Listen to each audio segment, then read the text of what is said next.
Ang latest, ang hottest sa showbiz and entertainment. Heto na sa Ang Pilipinas Ngayon.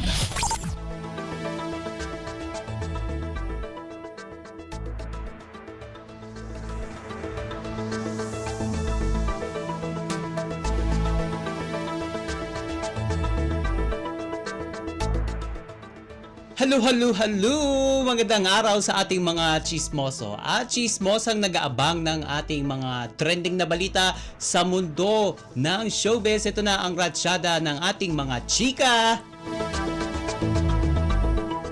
Una sa ating storya, nagbahagi ng saloobin ang premyadong aktor na si John Arcilla hinggil sa napakataas na presyo ng mga bilihin sa Pilipinas. Sa kanyang X-account, nagpost ang aktor ng kanyang saloobin hinggil sa patuloy na pagtaas ng mga pangunahing pangangailangan ng mga Pilipino.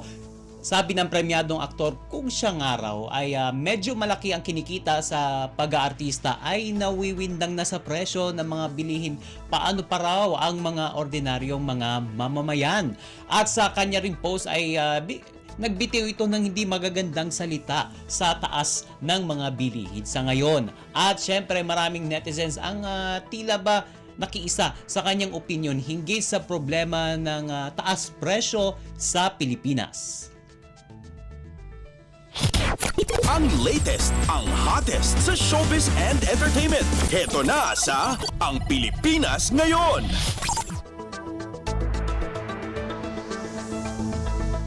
Sa iba pa nating chika for today, ikakasal na ang aktres at celebrity na si Luis de los Reyes at non-showbiz partner nito na si Gino. Ibinahagi ito mismo ni Luis sa kanyang Instagram page. Bukod sa simpleng selebrasyon ay makikita rin sa mga litratong ibinahagi ni Luis ang engagement ring na may malaking diamond sa gitna.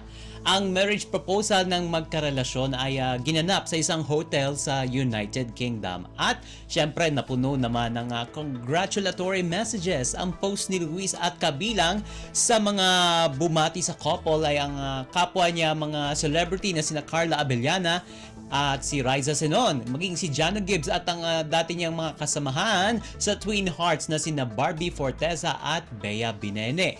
Kung matatandaan nitong Hunyo lamang ng ipinagdiwang nila ang kanilang ika-6 na anibersaryo bilang magkarelasyon. At sa isang post, inilarawan ng actress ang kanyang soon-to-be husband bilang kanyang quote-unquote best friend, peace, heart, and home. Ang latest, ang hottest sa showbiz and entertainment. Heto na sa Ang Pilipinas Ngayon.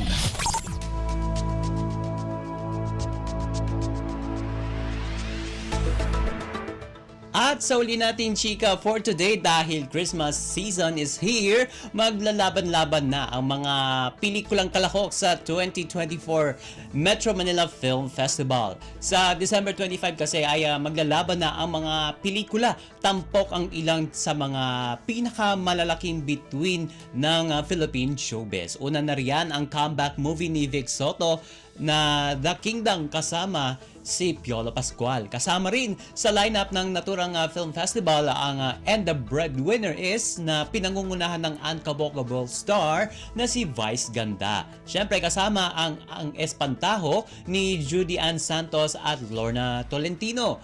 Samantala kasama din ang Green Bones ni Dennis Trillo at Ruru Madrid. Hold Me Close ni Carlo Aquino at Julia Barreto. Isang himala ni Aisel Santos at Between Escalante. Kasama din sa lineup ang My Future You ng Francet Love Team o nina Francine Diaz at Seth Fedelin. At syempre kasama ang Strange Frequencies nina Enrique Hill at Jane De Leon. Ang pelikulang Topak nina Congressman Arjo Artaide at Julia Montes. At ang Uninvited ng nag-iisang star for all season na si Vilma Santos Recto. At ia-anunsyo ang mga mananalo ngayong taon sa ika-50 edisyon ng MMFF sa December 27 at tatakbo ang film festival mula December 25, 2024 hanggang January 7, 2025. Ang latest, ang hottest sa showbiz and entertainment. Heto na sa Ang Pilipinas Ngayon.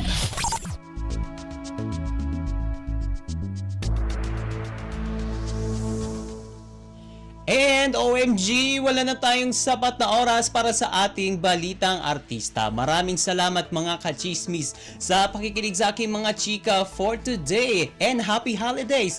Ako po si Mama JT para sa Radyo Pilipinas World Service! Ang latest, ang hottest sa showbiz and entertainment. Heto na sa Ang Pilipinas Ngayon.